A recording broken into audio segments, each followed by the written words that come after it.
Hello guys, welcome. आज की इस वीडियो में हम लोग डाइजेस्टिव सिस्टम के बारे में बात करेंगे। ह्यूमन में जो होता है डाइजेस्टिव सिस्टम हम लोग बात करेंगे। ये डायग्राम बड़ा मेहनत करके मैंने बनाया है, तो पूरा डायग्राम आप एक बार देख लीजिए। कुछ इस तरीके से है। नीचे का तो अच्छा नहीं बना है, लेकिन फिर भी ठीक है। चलिए काम चलाते हैं इसी से। तो हम लोग क्या देखते हैं, ह्यूमन में जो डाइजेस्टिव सिस्टम होता है वह होलोजोइक टाइप का होता है। होलोजोइक टाइप का डाइजेस्टिव सिस्टम मतलब मनुष्य में पाचन की प्रक्रिया जब शरीर के अंदर होती है तो उसे हम लोग होलोजोइक टाइप का, जो भी प्राणी, मनुष्य की बात नहीं है, जो भी जीव जिसके अंदर पाचन की क्रिया शरीर के अंदर होती है तो उसे हम लोग होलोजोइक टाइप का न्यूट्रिशन बोलते हैं। अब हम लोग बात करते हैं कि डाइजेस्टिव सिस्टम क्या होता है।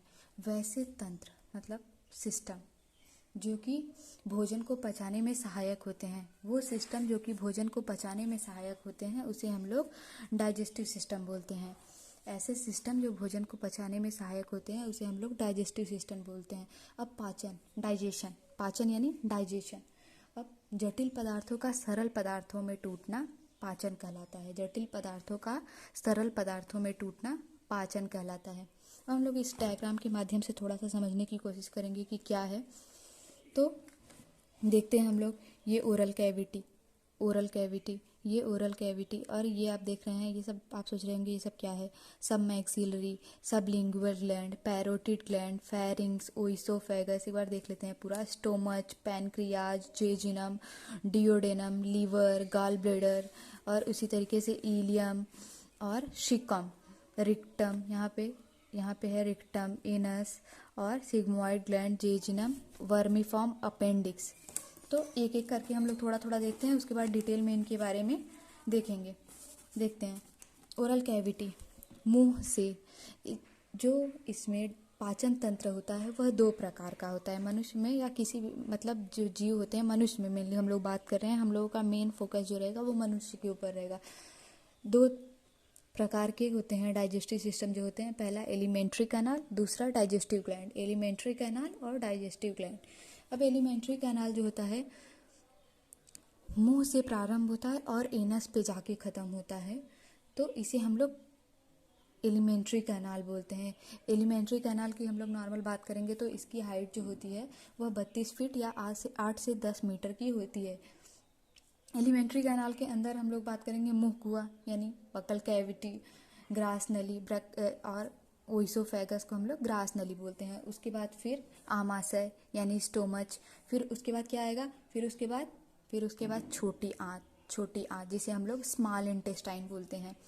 स्मॉल इंटेस्टाइन यहाँ पे हम पूरा लिखे नहीं है, तो यहाँ से यहाँ तक पूरा जो अंदर का जितना भी पार्ट दिख रहा है आपको, ये स्मॉल इंटेस्टाइन है। स्मॉल इंटेस्टाइन के बाद लार्ज इंटेस्टाइन, उसके बाद फिर हम लोग बात करेंगे एनस पे आके ख़त्म हो जाता है। तो मतलब हम लोग बात करेंगे कि आहार नाल यानी एलिमेंट्री कैनाल शुरू होता है माउथ से, एनस पे ख़त्म होता है। इसमें क्या क्या होता है, ओरल कैविटी होता है, उसके बाद ओइसोफेगस होता है, स्टोमच होता है, स्मॉल इंटेस्टाइन, लार्ज इंटेस्टाइन और एनस पे आके ख़त्म हो जाता है। इन सब के बहुत सारे पार्ट हैं, इन सब के बारे में हम लोग थोड़ा थोड़ा देखेंगे। पहले आगे डिटेल में देखेंगे, पहले थोड़ा सा देख लेते हैं कि क्या होता है, किस तरीके से होता है। तो हम लोग देखते हैं ओरल कैविटी या इसको हम लोग बक्कल कैविटी बोलते हैं। हमारे मुंह में हम लोग देखते हैं दांत पाया जाता है। ओरल कैविटी के कितने भाग होते हैं, दांत जीभ ओरल कैविटी में हम पैलेट में तालू जो होता है आप लोग जानते होंगे। और उसके बाद फिर एक वी शेप का यूवुला, जिसको नॉर्मल भाषा में ललरी लोग बोलते हैं। यहाँ पैलेट से यानी तालू से हम लोगों के पीछे लटका हुआ होता है। और एक मार्शल जीभ हम लोगों का पाया जाता है। तो इन सब का दांत का काम क्या होता है, चबाना, भोजन को चबाना, चीरना फाड़ना। इन सब दांत के प्रकार के बारे में हम लोग अभी बाद में डिटेल में देखेंगे। जीभ का मेस्टिकेशन का काम जो होता है वह जीभ का होता है। और हम लोगों का जीभ जो होता है वह फ्रीन्यूलम नामक एक स्ट्रक्चर होता है पीछे, जिससे यह ज्वाइंट होता है। सांप में हम लोग देखते हैं जीभ वो फेंकता है सांप जैसे आगे, तो सांप का जीभ जो होता है वह आगे से ज्वाइंट होता है। हम लोगों का जीभ जो होता है वह पीछे से ज्वाइंट होता है। जीभ में हम लोग आगे चल के देखेंगे कि जीभ की 3 प्रकार, मतलब जीभ में हम लोगों का कैसे खट्टा लगता है, हम लोगों को कैसे मीठा लगता है, कहाँ से हम लोगों को कड़वा लगता है, ये सब आगे चल के हम लोग देखेंगे। अब इसके बाद यहाँ पे जो ये तीनों ग्लैंड पाए जाते हैं, पैरोटिड, 3 जोड़ी लार ग्रंथियाँ पाई जाती हैं। स्लाइवरी ग्लैंड जिसमें हम लोग पैरोटिड देखते हैं, सब मिक्सेलरी ग्लैंड और सबलिंगुअल। हम लोगों के मुंह में जो कार्बोहाइड्रेट का पाचन होता है वह हम लोगों के मुंह से स्टार्ट होता है और ओइसोफेगस में हम लोग आते हैं। तो ओइसोफेगस में फेरिंग्स जो होता है इसको हम लोग कॉमन चैम्बर बोलते हैं। कॉमन चैम्बर किसका? श्वास का और फूड पाइप का कॉमन चैम्बर बोलते हैं। तो आगे चल के यहाँ पे ओइसोफेगस में फूड आता है। ओइसोफेगस में फूड आता है। ओइसोफेगस के बाद यहाँ पे किसी तरीके से किसी भी प्रकार का पाचन नहीं होता है। क्रमाकुंचन गत के द्वारा मुंह में जब हम लोगों के लार ग्रंथि मिल जाती है फूड में, तो उसे हम लोग बोलस बोलते हैं। उस फूड को हम लोग क्या बोलते हैं? बोलस बोलते हैं। उस फूड को हम लोग क्या बोलते हैं? बोलस। बोलस याद रखिएगा। और यहाँ पे ओइसोफेगस में किसी भी तरीके का कोई भी पाचन नहीं होता है। फूड आ जाता है स्टोमच में। स्टोमच में थोड़ा सा मुंह के बारे में थोड़ा सा और देख लेते हैं क्या होता है। तो हम लोगों के लार ग्रंथि से टाइलिन और उसके बाद हम लोग बात करेंगे लाइसोजाइम एंजाइम जो होता है वह निकलता है यानी स्रावित होता है। लाइसोजाइम एंजाइम हम लोग जानते हैं कि जीवाणु भक्षण यानी जो भी हमारी फूड के थ्रू हम लोगों के मुंह में बहुत सारे ऐसे मतलब नॉर्मल बैक्टीरिया वायरस जो जाते हैं वो पहले हम लोगों के लाइसोजाइम के द्वारा ट्रैप कर लिए जाते हैं। उसके बाद टाइलिन एंजाइम जो निकलता है वह कार्बोहाइड्रेट का पाचन करता है। कार्बोहाइड्रेट मतलब हम लोग स्टार्च जो खाते हैं उसको जनरली माल्टोज में कन्वर्ट कर देता है। माल्टोज में कन्वर्ट कर देता है। इस तरीके से हम लोग बात करेंगे। आगे चलते हैं तो स्टोमच में आते हैं। तो स्टोमच जो यहाँ पे एक कॉमन स्ट्रक्चर होता है जो फूड को इधर से तो अंदर आने देता है लेकिन यहाँ से वापस जाने नहीं देता। तो हम लोग यहाँ पे अगर जब भोजन आता है तो यहाँ पे HCl, हाइड्रोक्लोरिक एसिड और पेप्सिन और रेनिन 3 एंजाइम जो होते हैं वह प्रोड्यूस होते हैं। हाइड्रोक्लोरिक एसिड जो होता है वह उसका काम क्या होता है कि वह रेनिन को एक्टिव करता है। हाइड्रोक्लोरिक एसिड रेनिन को एक्टिव करता है। रेनिन जो होता है वह बच्चों में जो दूध का डाइजेशन होता है वह रेनिन कराता है। और पेप्सिन का काम क्या होता है? यह प्रोटीन का पाचन करता है। तो हम लोग ध्यान देंगे कि अभी तक सिर्फ कार्बोहाइड्रेट और प्रोटीन का पाचन हुआ है, वसा का पाचन नहीं हुआ है। तो अगर जब हम लोग खाना नहीं खाते तो हाइड्रोक्लोरिक एसिड जो होता है वह रिलीज़ होता रहता है। हाइड्रोक्लोरिक एसिड जो होता है वह रिलीज़ होता रहता है। हाइड्रोक्लोरिक एसिड नाम से ही पता चल रहा है डेंजरस है। तो पहले एसिड से मिलकर इस फूड को जो यहाँ पे फूड आता है उसे हम लोग काइम बोलते हैं। यहाँ पे बोलस, यहाँ पे काइम। Bolus, crime. भोजन नहीं खाते तो आमाशय की दीवार से टकराते रहते हैं। हाइड्रोक्लोरिक एसिड आमाशय की दीवार से टकराते रहते हैं। और जो गैस्ट्रिक ग्लैंड इस दीवार पे कुछ ऐसे स्ट्रक्चर प्रेजेंट होते हैं जिसे गैस्ट्रिक ग्लैंड कहते हैं और गैस्ट्रिक ग्लैंड को जो होते हैं वह नष्ट करने लगते हैं। तो इसे हम लोग क्या बोलते हैं? अल्सर हो जाता है। अल्सर का लक्षण क्या होता है कि हम लोगों के मुंह में छाले पड़ना, ये सब अल्सर के लक्षण है। अब हम लोग आगे बढ़ते हैं। इन सब के बारे में हम लोग डिटेल में आगे पढ़ेंगे। पहले एक जनरल इसका इंट्रोडक्शन देख लेते हैं। आने वाली वीडियो में हम लोग इनके बारे में एक एक करके अच्छे से डिटेल में पूरा पढ़ेंगे।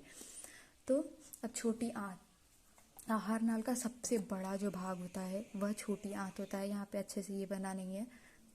तो 6 मीटर इसका जो आहार नाल की लंबाई होती है वह 6 मीटर होती है। आहार नाल को हम लोग देखते हैं कि 3 भागों में बांटे हैं। डियोडेनम, भोजन सबसे पहले यहाँ से निकलने के बाद डियोडेनम में आता है। फिर जेजिनम, फिर जेजिनम ये जो पार्ट है, और इसी में इलियम होता है। ये मुड़ा घुमावदार जो पार्ट है, इसके बाद इलियम होता है। इसका थोड़ा अच्छा स्ट्रक्चर नहीं बन पाया है।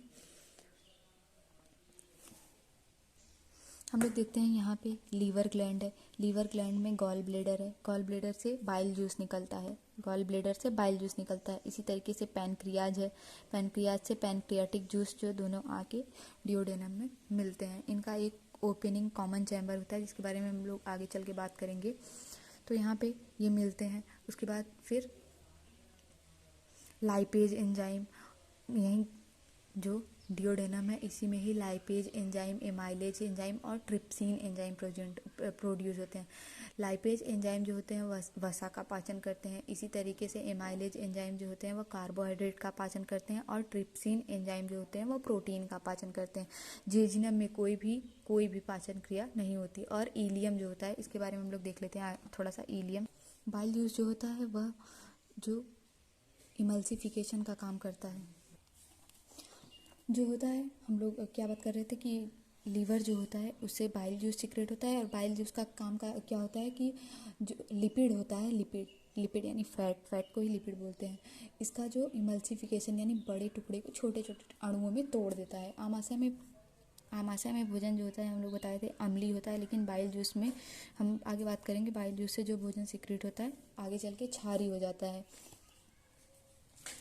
इसके बाद जेजुनम में किसी भी तरीके का पाचन नहीं होता। इलियम की बात करें हम लोग, इलियम में किसी तरीके का मतलब यहाँ पे जो पाचन पूरी तरीके से इलियम में समाप्त हो जाता है। यहाँ पे विलाई प्रेजेंट होता है, इलियम में जो विलाई प्रेजेंट होता है जिसे रसांकुर बोलते हैं हम लोग, जिसकी आवश्यकता क्या होती है कि वह पदार्थ का अवशोषण करता है, जो भी इम्पॉर्टेंट फूड मटेरियल यानी जो भी न्यूट्रिएंट वगैरह बॉडी के लिए इम्पॉर्टेंट होता है उनका अवशोषण करता है, और पाचन में भी थोड़ा बहुत रोल प्ले करता है। इसका हम लोग आगे डिटेल में देखेंगे। तो ये जो होता है, यह पाचन और अवशोषण दोनों जो होता है वह इलियम में होता है। पाचन और अवशोषण दोनों जो होता है इलियम में होता है। इसके बाद बड़ी आंत में भोजन आ जाता है।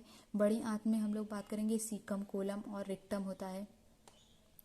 तो बड़ी आंत में ज़्यादातर जो वाटर होता है उसका अब्जॉर्प्शन होता है। यहाँ पे वर्मीफॉर्म अपेंडिक्स प्रेजेंट होता है, इसके बारे में हम लोग आगे देखेंगे। जो अपेंडिक्स हम लोगों में होता है, इसका ये वेस्टिजियल ऑर्गन है हमारी बॉडी का, इसका काम क्या होता है। उसके बाद यहाँ से सीकम, कोलम, रेक्टम से होते हुए जो हम लोगों का वेस्ट मटेरियल होता है बॉडी का, जो पचा सब एब्सॉर्ब करके जो बच जाता है, तो उसको हम लोग बाहर निकाल देते हैं। तो ये सारी प्रक्रिया है, इन सब के बारे में हम लोग डिटेल में आने वाली वीडियो में पढ़ेंगे। अगर वीडियो पसंद आई हो तो चैनल को सब्सक्राइब कीजिएगा, वीडियो को लाइक कीजिएगा, बेल आइकन प्रेस कीजिएगा इसी तरीके के वीडियो के नोटिफिकेशन को सबसे पहले पाने के लिए। धन्यवाद।